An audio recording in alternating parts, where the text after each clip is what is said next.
Hi, my name is Edwin, and this is me. I was born in a small town in El Salvador. I lived there until I was 7 years old and then moved to Montclair, California. In Montclair, I completed both elementary and middle school. After completing middle school, my family bought a new house in Baldwin Park where I have been living since. Here in Baldwin Park, I'm living with my mother, stepdad, and my two sisters.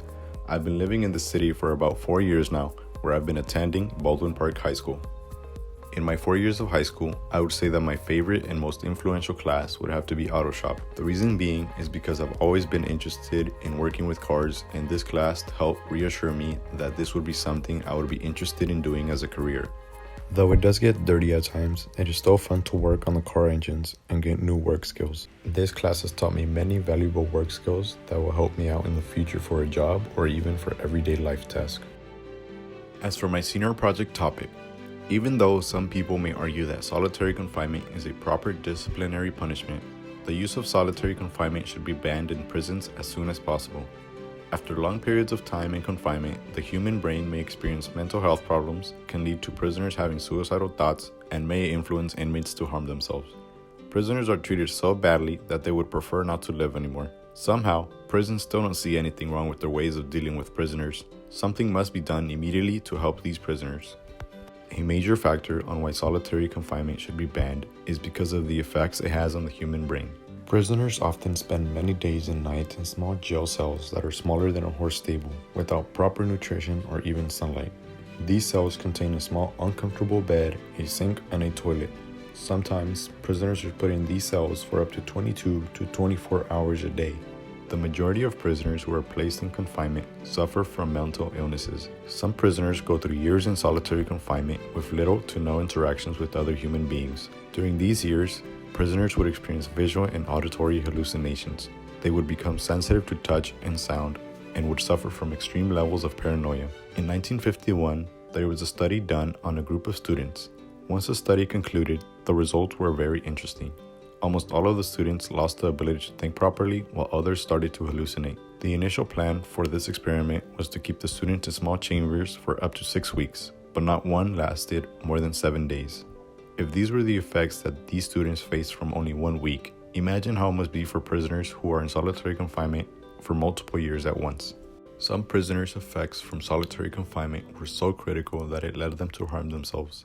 In many cases, prisoners try to harm themselves to try and get out of solitary confinement, as it is a horrible, soul-breaking experience. In many cases, prisoners actually end up taking their own lives. Suicide is often seen as a way to escape solitary confinement by inmates who deal with depression. Depression is actually the most common reason why inmates come to the conclusion to take their lives. Between 2010 and 2013, a study was held that examined approximately 250,000 inmates in confinement, and the result most definitely proved that solitary confinement can cause inmates to harm themselves. From the results of the study, we learned that some common methods of causing harm were minor acts such as cutting the skin with plastic utensils to some potentially fatal acts such as consuming toxins or tying something around their necks.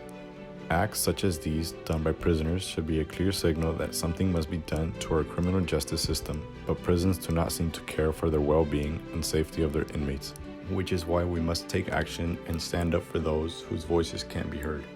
Some people may argue that solitary confinement is a form of disciplinary punishment and used to protect vulnerable inmates or to help prison staff manage certain individuals.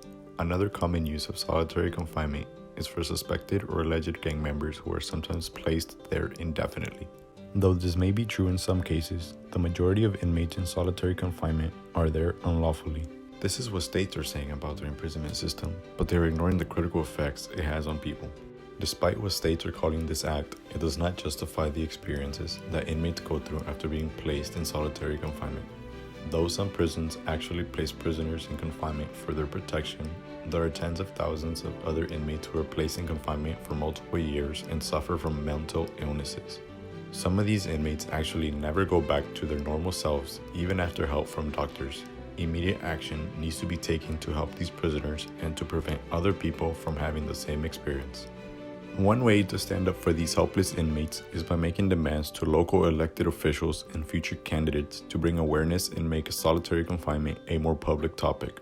Hopefully by doing so, people will begin to stand up against solitary confinement. Solitary confinement is a topic that has gone unheard of for far too long. This is such an important topic that needs to be more public as it has affected tens of thousands of people. A passion of mine is working on cars. This is just something that has caught my attention ever since I was a little kid. I like being hands-on and getting my hands dirty. Just recently, I started to go to work with a family friend who works at a car shop. He has been a huge role model as he has taught me everything I know about cars. Working at the car shop has taught me that making your dreams come true requires a lot of hard work and especially patience. After I graduate from high school, I plan to work at a car shop over the summer break to gain more work experience. I am planning on attending Rio Hondo College to pursue my career as an automotive technician. If everything goes well in college, I plan to return to the car shop and work there full time. In the future, when I have enough experience as a technician, I would like to open up my own car shop. There are no secrets to success. It is the result of preparation, hard work, and learning from failure.